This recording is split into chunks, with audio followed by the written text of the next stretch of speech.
Hello everyone. आज हम discuss करते हैं क्लास 12 का चैप्टर 1 जीवों में जनन reproduction in organism. First topic है हमारा जीवन अवधि। जीव के जनन से लेकर उसकी प्राकृतिक मृत्यु तक का काल उस जीव की जीवन अवधि कहलाती है। जनन अपने ही समान संतान उत्पन्न करने की क्षमता जनन कहलाती है। जनन जो होता है वो हमारे दो प्रकार का होता है, अलैंगिक जनन, लैंगिक जनन। अलैंगिक जनन में सिर्फ एक जनक की आवश्यकता होती है और लैंगिक जनन जो होता है उसमें हमारे किसी दो जनकों की आवश्यकता होती है। अलैंगिक जनन में हमारी विभिन्नताएं उत्पन्न नहीं होती हैं, क्योंकि जो जीव होता है, जो जीव संतति होती है, वो अपने मात्र जीव के समान ही होती है, जनक के समान ही होती है।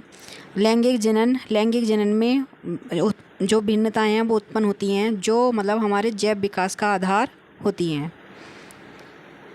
संतान जो उत्पन्न होती हैं वो अपने जनक के समान होती हैं। जो अलैंगिक जनन में संतान उत्पन्न होती है वो बिल्कुल अपने जनक के समान होती है, इसलिए इन्हें क्लोन भी बोला जाता है। क्लोन आनुवांशिकी तथा आकार के रूप से अपने जनक के समान होती है। लैंगिक जनन दो विपरीत जनकों की आवश्यकता होती है, नर तथा मादा। नर से नर युग्मक बनता है, मादा से मादा युग्मक, दोनों मिलते हैं तो युग्मनज का निर्माण होता है, जिससे हमारी नई संतान बनती है। शरीर के आकार को बनाने के लिए डीएनए जिम्मेदार होते हैं। डीएनए जीन पर उपस्थित होती हैं। विभिन्नताएं लैंगिक जनन में उत्पन्न होती हैं। अलैंगिक जनन में भिन्नताएं उत्पन्न नहीं होती हैं, जो जैव विकास का आधार हैं। अलैंगिक जनन की विधियाँ। अलैंगिक जनन की विभिन्न विधियाँ होती हैं। द्विविभाजन, इसमें किसी एक जीव का शरीर दो भागों में बंट जाता है, जैसे अमीबा, यूग्लिना, प्रोटोजोआ। बीजाणु जनन। जीवाणु जनन में जीव बीजाणु उत्पन्न करते हैं तथा बीजाणु अंकुरित होकर नया संतान उत्पन्न करते हैं। यह प्रक्रिया बीजाणु जनन कहलाती है, जैसे पेनिसिलियम। मुकुलन, इसमें मतलब कोई जीव होता है, उसके जीव के शरीर पर कोई उभार विकसित हो जाता है। जब ये उभार बड़ा हो जाता है तो ये अपने मतलब जनक शरीर से क्या हो जाता है, अलग हो जाता है और अलग होकर एक नया जीव बनता है। जनक के शरीर से मुकुल निकलता है और मुकुल शरीर से अलग होकर नया जीव बनाता है। नेक्स्ट है खंडीभवन, यानी खंडों में टूटना, जैसे स्पायरोगायरा, यूलोथ्रिक्स। अगर स्पायरोगायरा और यूलोथ्रिक्स को हम खंडों में बांट देते हैं तो ये एक नए जीव को विकसित कर लेते हैं। पुनरुद्भवन, जीवों के कटे हुए भाग से नए संतान बनना, जैसे प्लेनेरिया। सबसे ज़्यादा जो पुनरुद्भवन की क्षमता पाई जाती है वो प्लेनेरिया।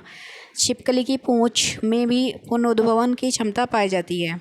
इसमें अगर किसी भी जीव के शरीर का कोई अंग कट जाता है तो दोबारा रीजनरेट हो जाता है। प्लेन एरिया में सबसे अधिक पुनरुद्भवन की क्षमता पाई जाती है। छिपकली की पूंछ में पुनरुद्भवन की क्षमता पाई जाती है। पौधों में अलैंगिक जनन। कायिक या बढ़ती। कायिक की विधियाँ। प्राकृतिक कायिक जनन, कृत्रिम कायिक जनन। प्राकृतिक जो मतलब खुद प्राकृतिक के द्वारा होता है वो प्राकृतिक कायिक जनन, और जो मनुष्य के द्वारा होता है वो कृत्रिम कायिक जनन। प्राकृतिक कायिक जनन की विधियाँ। अर्धवायवीय तने के द्वारा होता है। ऊपरी भूस्तारी, जैसे दूब घास। भूस्तारी स्ट्रॉबेरी, भूस्तारिका जलकुंभी, पिस्टिया। पत्ती ब्रायोफ्लम, जैसे अजूबा। कृत्रिम कायिक जनन। फर्स्ट है हमारा कलम द्वारा दाव लगाना। कलम लगाना, इस क्रिया में वांछित पौधे की छोटी छोटी टहनी काटी जाती हैं। यह टहनी कलम कहलाती है। कभी कभी टहनी के निचले भाग में IAA या अन्य हार्मोन के उपयोग से जड़ें शीर्घ निकलती हैं। गन्ना, गुलाब, अंगूर, गुड़हल, बोगनविलिया, कॉर्नेशन, कोलियस, टेपियोका आदि में टहनी कलम से ही कायिक वर्धन किया जाता है। जैसे गुलाब में भी दाव कलम, इस क्रिया में तने पर जड़ें उगाई जाती हैं, जबकि वह मुख्य पौधों पर ही स्थित होता है। यह क्रिया सामान्यतः उन पौधों में की जाती है जिनमें सामान्यतः कलम लगाने की प्रक्रिया सफल नहीं होती। तने का एक भाग कुछ समय के लिए मृदा में दबा दिया जाता है, जहां से नई जड़ें निकल आती हैं। इसके पश्चात यह भाग मुख्य तने से अलग कर दिया जाता है तथा एक स्वतंत्र पौधे के रूप में विकसित किया जाता है, जैसे कि आप चित्र में देख रहे हैं। सूक्ष्म प्रवर्धन की क्रिया में किसी कोशिका ऊतक अथवा अंग को संवर्धन माध्यम पे वृद्धि पर पौधा प्राप्त किया जाता है।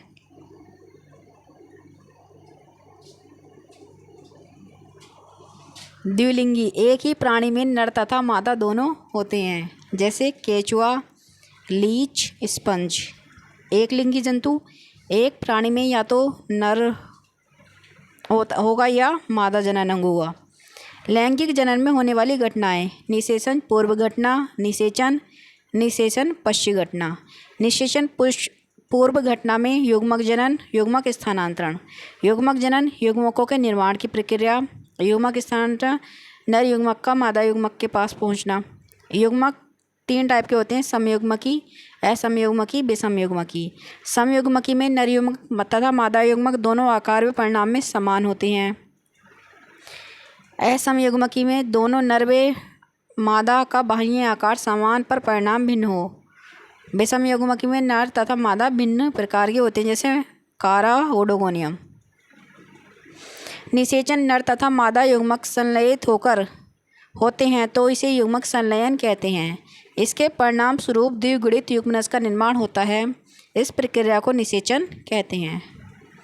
कुछ जीव जैसे मधुमक्खी, कुछ छिपकली में निषेचन के बिना ही मादा युग्मक से युग्मनज का निर्माण हो जाता है। इसे अनिषेक जनन कहते हैं। निषेचन पश्चिम घटना, युग्मनज भ्रूणोद्भव। युग्मनज से विकसित होकर भ्रूण का निर्माण करना ही भ्रूणोद्भव कहलाता है। बाह्य निषेचन, यह क्रिया सामान्यतः जलीय जीवों में होती है। शैवाल में मछलियों तथा एम्फीबिया वर्ग के जीव मुख्य हैं। इनमें निषेचन पानी में अर्थात शरीर के बाहर होता है, अतः इसे बाह्य निषेचन कहते हैं। दोनों नर तथा मादा अनेकों शुक्राणु व अंड अपने चारों ओर पानी में छोड़ देते हैं, जहाँ अंड व शुक्राणु के संलयन से निषेचन होता है। अंतः निषेचन जलीय जीवों जैसे कवक, सरीसृप, पक्षी, स्तनधारी, अधिकांश पौधों जैसे ब्रायोफाइट, टेरिडोफाइट, जिम्नोस्पर्म आदि में निषेचन मादा शरीर में होता है। इसे अंतः निषेचन कहते हैं। नर युग्मक चल होते हैं। Thanks for watching.